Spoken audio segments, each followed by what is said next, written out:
Hello সবাইকে। এবছর তো মনে হচ্ছে পুরো বৈশাখ মাস ধরেই নববর্ষ পালন করব। তবে সবার আগে শুভ নববর্ষ সকলকে। আশা করছি নববর্ষ ভীষণ ভালো কেটেছে তোমাদের। নববর্ষের দিন তো আর বাড়িতে বসে কাজ নেই, তাই মাকে বললাম রেডি হয়ে নাও, বেরোবো।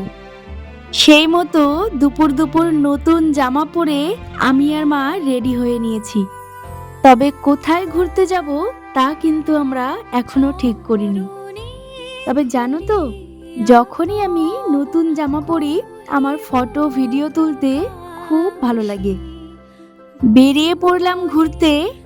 আজ সারাদিন ধরে এদিক ওদিক করে বেশ অনেক কয়েক জায়গায় ঘুরবো ভেবেছি, সাথে খাওয়া দাওয়া তো রয়েছেই।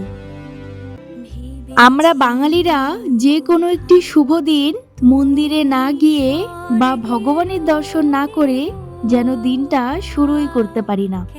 তাই সেই মতো সবার আগে যাচ্ছি লাটাগুড়ির মহাকাল মন্দিরে।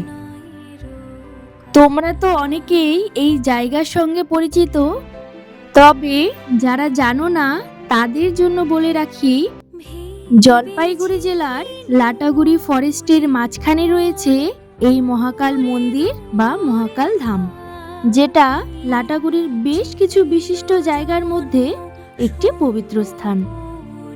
এখানে বেশ কিছুক্ষণ সময় কাটিয়ে এখন আমরা এই ব্রিজটার কাছে এসে একটু দাঁড়িয়েছি।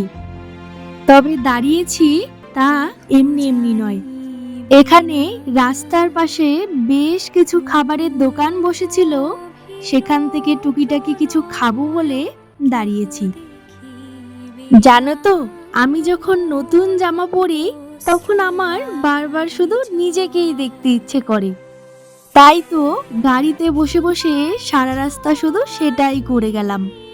সাথে কত শত যে ফটো তুলে ফেলি তার তো কোনো ঠিকই থাকে না। আমি জানি তোমরাও ঠিক এমনটাই করো। আচ্ছা যাই হোক, সেখান থেকে এখন আমরা একটা রেস্টুরেন্টে এসেছি।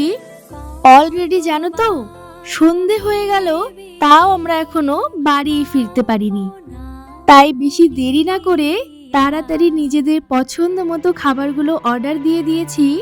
সেগুলো খেয়ে এবার বাড়ির পথে চললাম। তাহলে চলো আজ আসি, টাটা।